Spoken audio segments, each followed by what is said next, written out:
vous m'avez désigné comme marraine.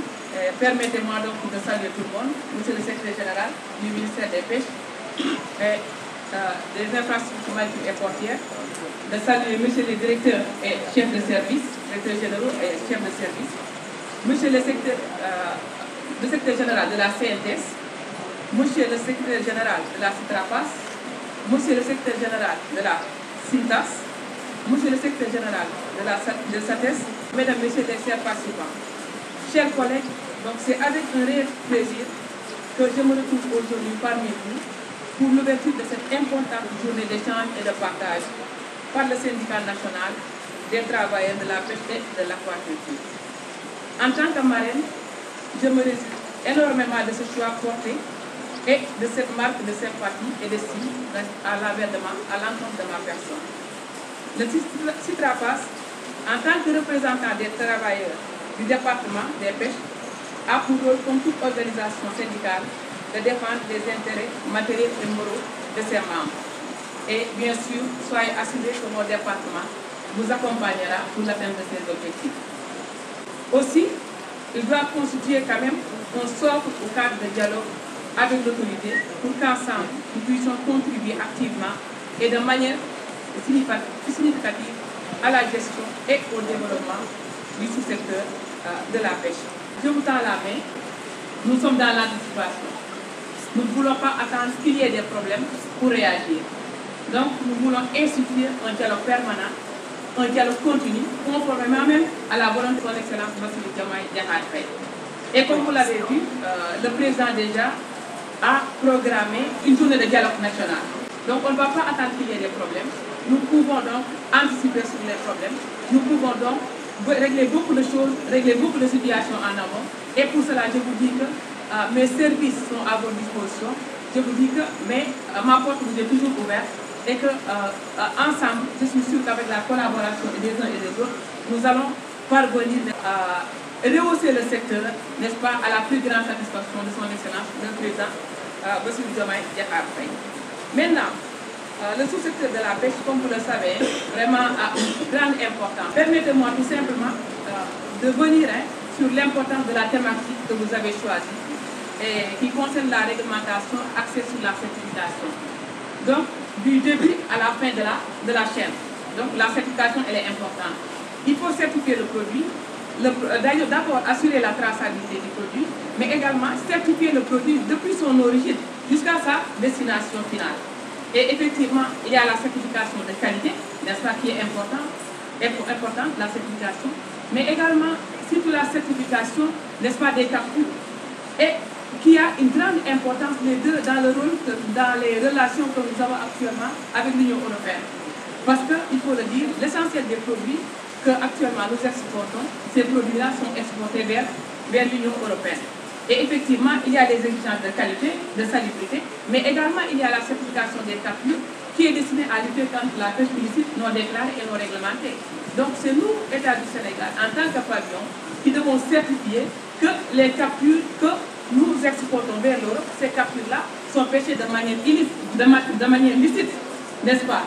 Et là, peut-être ce n'est pas une bonne occasion pour le dire, mais je pense qu'il y a quelques soucis quand même, parce que l'ICAT est en train de nous mettre, comment dirais-je, il y a quelques problèmes qui sont soulevés par rapport à la certification des captures.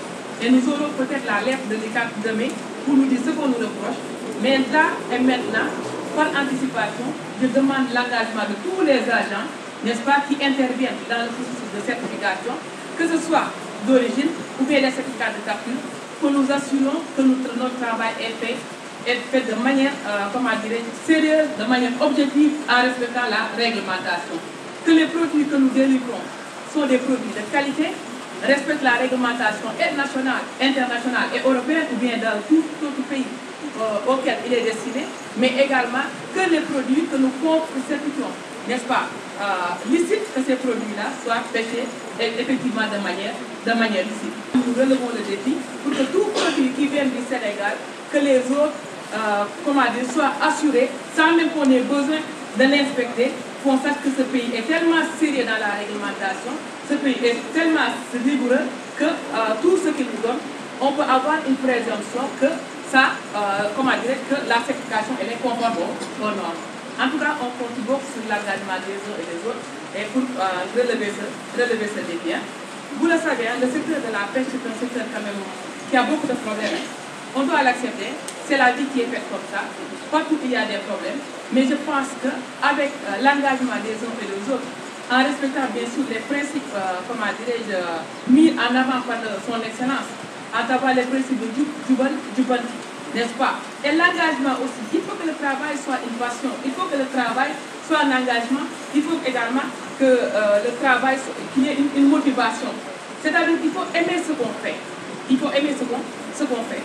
Et bien sûr, il y a les aspects pécuniaires et autres, il y a les aspects sociaux, mais je pense qu'il faut qu'il y ait la motivation, il faut que le travail soit une passion pour nous. En tout cas, nous, pour ce qui nous concerne, nous ferons tout pour que, comment dire, les travailleurs soient mis dans de bonnes conditions. Et c'est les instructions que j'ai données depuis mon arrivée. Donc j'ai demandé que les travailleurs, de tous bords qu'ils soient mis dans les meilleures conditions, les conditions matérielles et autres, pour leur permettre d'être productifs. Je pense que c'est important, l'environnement dans lequel on travaille, cet environnement il est important. Et en tout cas, c'est un de nos défis. Nous voulons des personnels de qualité, des ressources humaines de qualité, et nous ne ménagerons aucun effort pour que ces ressources humaines-là soient mises dans de bonnes conditions. Également, je sais qu'il y a un certain nombre également de demandes qui a été faites par rapport à la prime, n'est-ce pas, pour les agents du secteur primaire. Et l'ANAM a fait un grand effort, n'est-ce pas, en octroyant cette prime à l'ensemble des travailleurs. Mais maintenant, nous sommes en train de préparer un projet de décret, parce que comme vous le savez, cette question de prime concerne tous les travailleurs du secteur primaire.